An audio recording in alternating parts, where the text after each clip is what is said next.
प्रभु यीशु के नाम में आप पे अनुग्रह और शांति बना रहे। आज का अध्ययन जॉन चैप्टर 10 वर्स 12 से 17 रहेगा। तो हम वर्स 12 से पढ़ना शुरू करते हैं। मजदूर जो न चरवाहा है और न भेड़ों का मालिक है, भेड़ियों को आते देख भेड़ों को छोड़कर भाग जाता है और भेड़िया उन्हें पकड़ता और तितर बितर कर देता है। वह इसलिए भाग जाता है कि वह मजदूर है और उसको भेड़ों की चिंता नहीं। 12 और 13वीं आयत में हमने 3 लोगों के बारे में देखा, मजदूर, चरवाहा और मालिक। तो मजदूर जो है यहाँ पर यीशु मसीह संबोधित कर रहे हैं याजकों को, फरीसियों को, जो परमेश्वर के अच्छे वचन का ज्ञान रखते हैं। ठीक है, तो ये मजदूर है जिनको परमेश्वर ने हायर किया है कि परमेश्वर के लोगों को सिखाएं परमेश्वर का वचन। लेकिन परमेश्वर बता रहे हैं कि ये लोग भाग जाते हैं जब भेड़िया आता है। कैसे? जब बेबीलोन का राजा इनके ऊपर हमला किया और इनको गुलाम बना लिया, तो और जब ये मूर्ति के सामने दंडवत करने की आज्ञा दी गई, सब ने दंडवत किया, केवल 3 को छोड़कर शद्रक, मेशक, अबेदनगो। मेरा सवाल है, क्या उस भीड़ में याजक नहीं थे? क्या उस भीड़ में फरीसी नहीं थे जो परमेश्वर के वचन का अच्छा ज्ञान रखते हैं? लेकिन वो भी उस भीड़ में दंडवत कर रहे हैं, सिवाय 3 लोगों के, क्योंकि उन 3 को परमेश्वर से अधिक प्रेम था। वो सच में परमेश्वर के लोग थे। तो ये जो मजदूर हैं, ये छोड़ देते थे, ये भाग जाते थे। जब कोई भेड़िया आता था बेबीलोन के राजा जैसा, तो ये लोग भाग जाते थे। लेकिन यीशु मसीह 14वीं आयत में कुछ कह रहे हैं। यीशु मसीह ने कहा, अच्छे चरवाहा मैं हूँ, मैं अपनी भेड़ों को जानता हूँ और मेरी भेड़ें मुझे जानती हैं। ठीक है, जैसे पिता मुझे जानता है और मैं पिता को जानता हूँ और मैं भेड़ों के लिए अपना प्राण देता हूँ। यहाँ पर ये 2 चीज़ें हैं। पहली चीज़, यीशु मसीह की भेड़ें उन्हें जानती हैं और यीशु मसीह भी अपनी भेड़ों को जानते हैं। फिर यीशु मसीह एक चीज़ बोल रहे हैं कि वो पिता को भी जानते हैं बहुत अच्छे से, जैसे पिता उन्हें जानता है। और फिर बोल रहे हैं कि मैं अपनी भेड़ों के लिए अपना प्राण देता हूँ। ये एक अच्छे चरवाहे की क्वालिटी, जो मजदूर नहीं है लेकिन अपनी भेड़ों से प्रेम रखता है।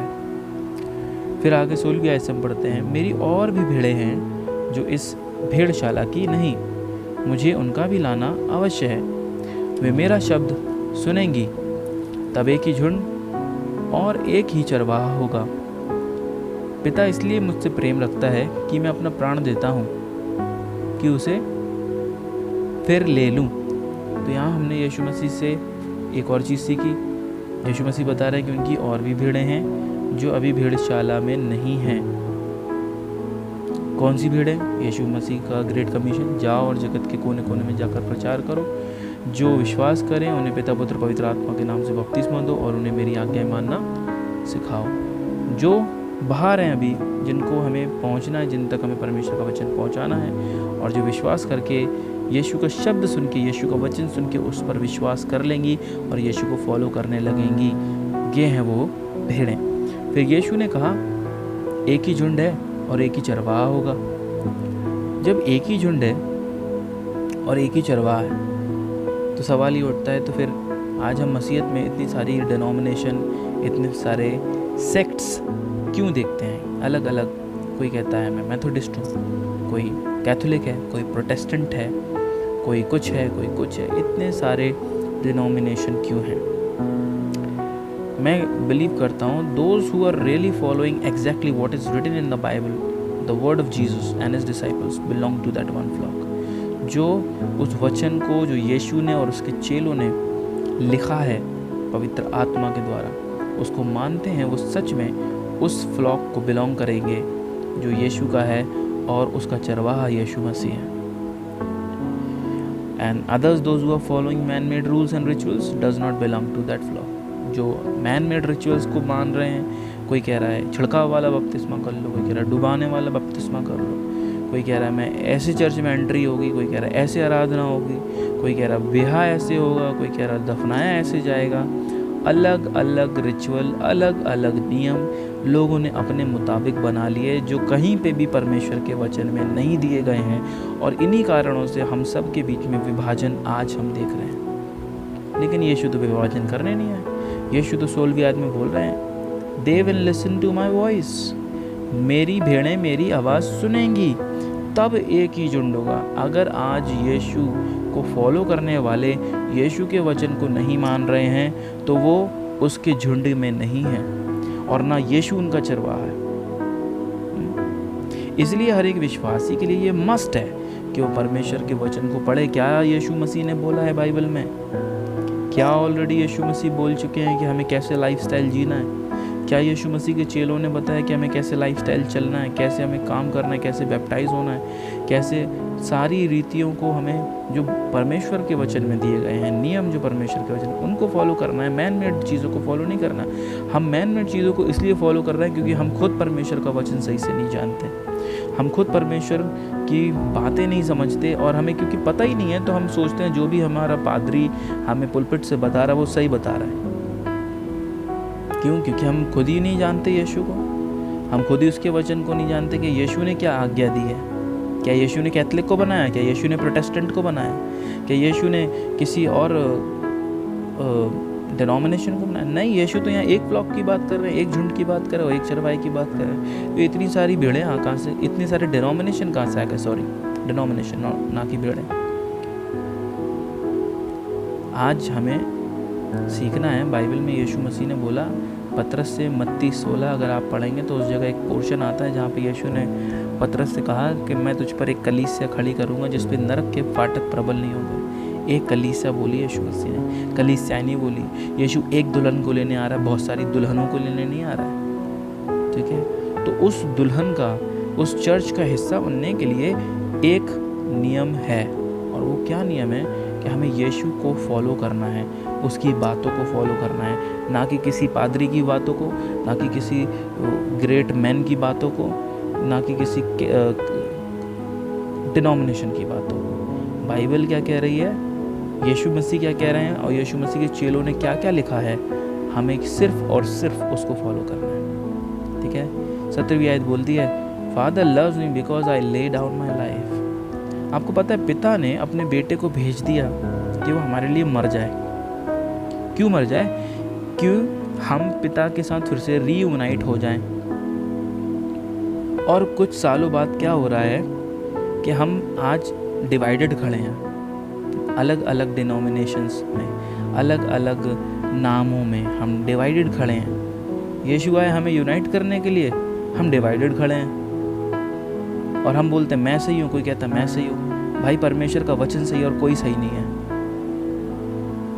हम कुछ यूजलेस रूल्स और रिचुअल्स और नियमों को जो कि इंसानों ने बनाए हैं उनको मानने के लिए उस बलिदान को जो हमारे परमेश्वर पिता ने अपने पुत्र का दिया है भूल गए हैं।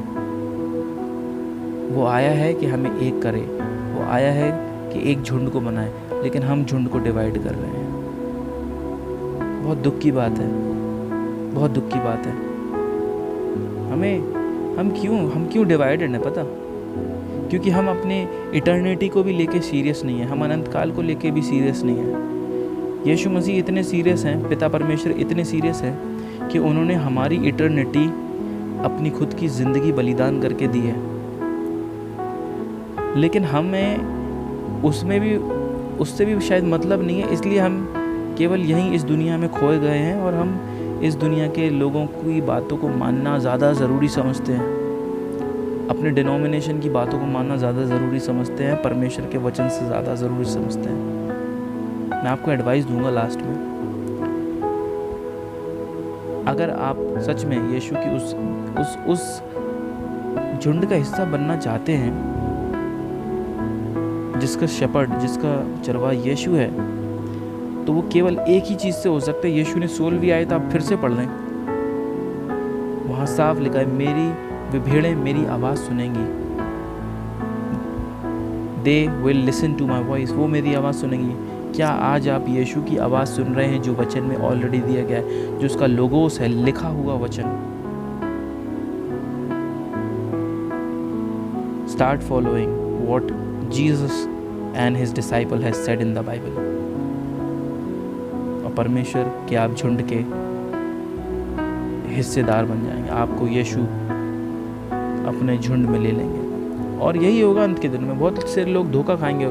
क्यों लिखा है वो बाइबल में कि लोग कहेंगे मैंने दुष्ट आत्माएं निकाली, मैंने चमत्कार किए, और यीशु कहेगा तुम मुझसे दूर हो जाओ हे कुकर्म करने वाला, मैं तुम्हें नहीं जानता।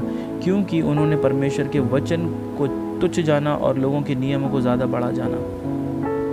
उन्होंने अपने डिनोमिनेशन को ज़्यादा बड़ा जान लिया परमेश्वर के कलाम के ऊपर रख दिया है, परमेश्वर के वचन के ऊपर रख दिया। मेरे प्रियो, मैंने इतनी सारी बातें आपसे बोली यार, आज मेरा मन इसी चीज़ को लेके बड़ा दुखी है।